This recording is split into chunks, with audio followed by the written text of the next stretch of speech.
Bonjour à tous et bienvenue sur la chaîne dividende-action.fr. Aujourd'hui, c'est moi Julien qui vais vous présenter les meilleures entreprises qui versent des dividendes et qui sont compatibles dans le PEA.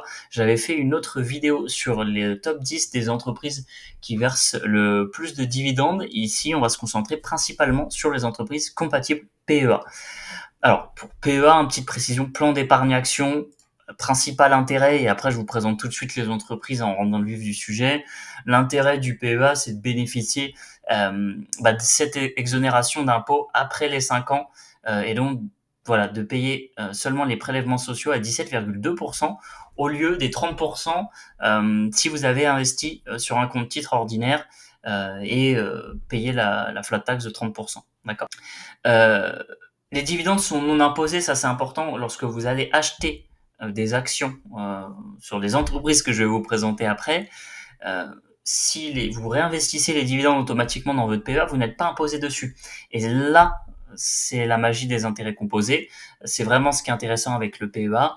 Si sur un PEA, vous souhaitez retirer sur votre compte bancaire euh, les dividendes que vous touchez, là vous allez être imposé et ça va pas être intéressant fiscalement parlant. Donc le conseil, réinvestissement automatique des dividendes, en tout cas lorsque vous êtes comme moi dans une stratégie de long terme de minimum 15-20 ans, comme si vous faisiez, ou voire 25 ans même, hein, voire même plus, voilà, comme un achat immobilier, cette vision long-termiste. Et plafond de versement, à noter hein, pour ceux qui ne savent pas, à 150 000 euros. Voilà, on passe tout de suite aux entreprises. C'est vraiment le cœur de cette vidéo. Ici, je vous ai fait un tableau récapitulatif donc sur le top 10 des entreprises françaises qui sont compatibles PEA.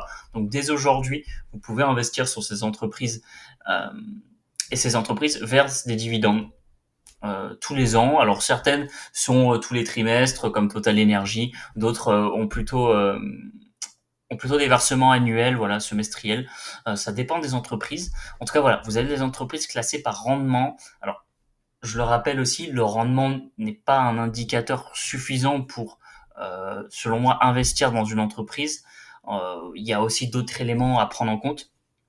Euh, voilà, là-dessus, je vous réfère à mes autres vidéos sur la chaîne.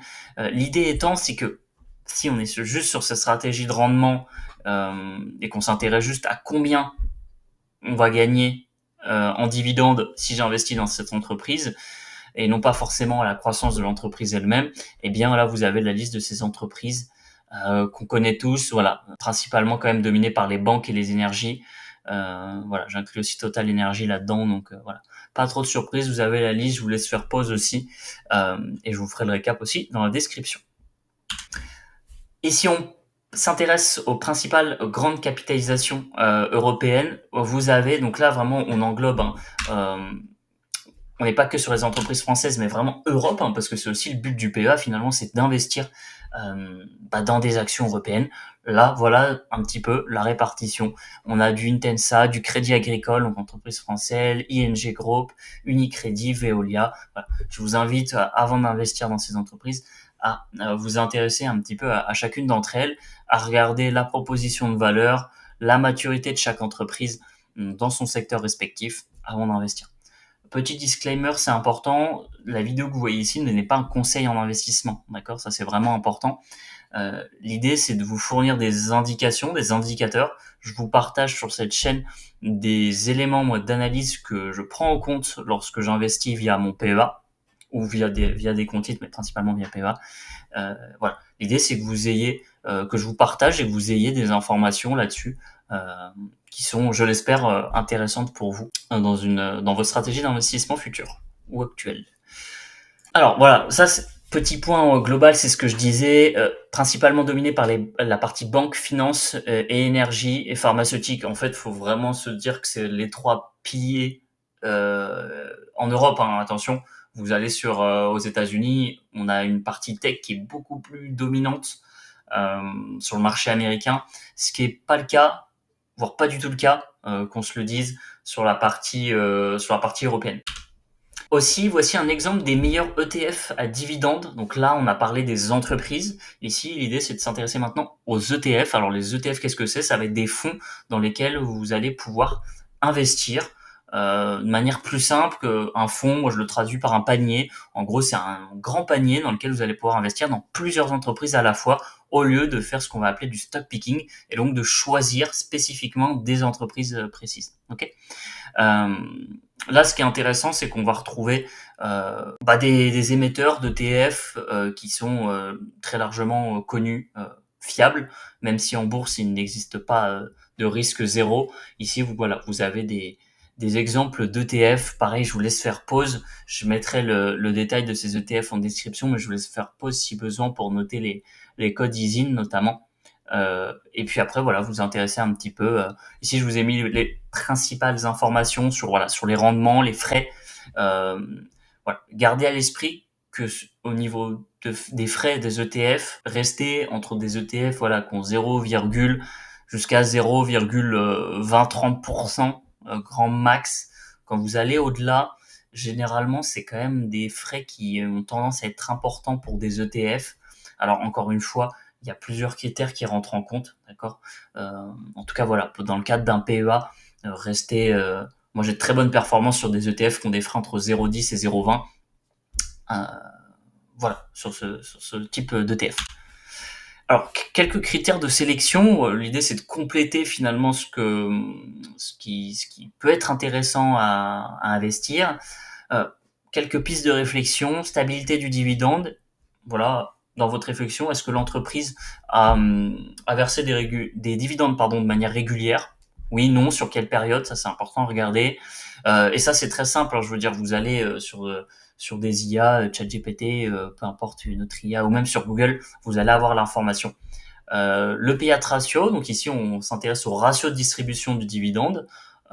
Ici c'est plus un indicateur de pérennité, voilà, par rapport à l'entreprise qui verse des dividendes. Vous pouvez vous intéresser également plutôt à la typologie de secteur de l'entreprise. Si on est plutôt sur une entreprise qui est un secteur défensif, voilà, où il y a quand même une régularité dans le dividende, peu d'innovation, peu de prise de risque sur les marchés. Voilà, une entreprise saine avec des bases saines qui verse des dividendes, voilà, régulièrement. Voilà, c'est ni agressif ni pas agressif. On est sur quelque chose de tout à fait normal. Ensuite, position concurrentielle, c'est toujours intéressant quand vous investissez dans une entreprise de savoir où elle se positionne sur son marché, quel segment elle vise, quelle cible elle vise, et d'analyser un petit peu tout ce qui se passe à ce niveau-là pour savoir, ok, est-ce qu'elle est en retard sur son marché, est-ce qu'elle est en avance. Voilà, ça c'est des critères que moi aussi je prends en compte. Par exemple, la croissance historique. Alors c'est à moitié ici tout va dépendre de votre point de vue. Lorsqu'on s'intéresse au rendement du dividende et à sa régularité, la croissance de l'action de l'entreprise, du cours de l'action de l'entreprise, n'est pas forcément un indicateur. On a plein d'exemples d'entreprises françaises. Allez regarder le cours des entreprises que je vous ai présentées tout à l'heure. Le cours, il est pas croissant depuis les 25-30 dernières années. Et pourtant, les dividendes sont toujours versés de manière régulière, avec parfois très peu de variations. Et voilà, autre point, la solidité financière de l'entreprise. Voilà, si vous vous intéressez un petit peu à son ratio dette et cash flow positif, vous pouvez aussi avoir des données intéressantes.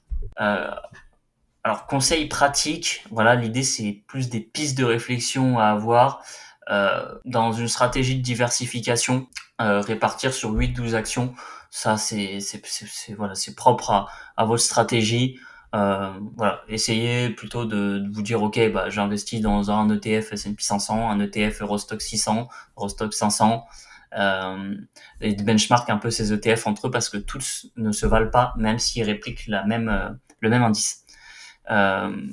L'intérêt du PEA, je le rappelle, c'est de le garder minimum 5 ans, c'est-à-dire que si vous le cassez avant, alors sauf cas exceptionnel ou urgence en personnel, ce qui peut se comprendre, ne le cassez pas avant 5 ans, et voire même ayez cette idée de se dire, ok, je le vois comme un investissement immobilier. Généralement, pour la plupart des gens, l'investissement immobilier, c'est sur 20-25 ans. C'est de se dire, ok, on se le garde sur au moins 20-25 ans, comme la durée du prêt immobilier. Mais là, encore une fois, c'est des réflexions qui sont très personnelles, très propres à votre situation. Donc voilà.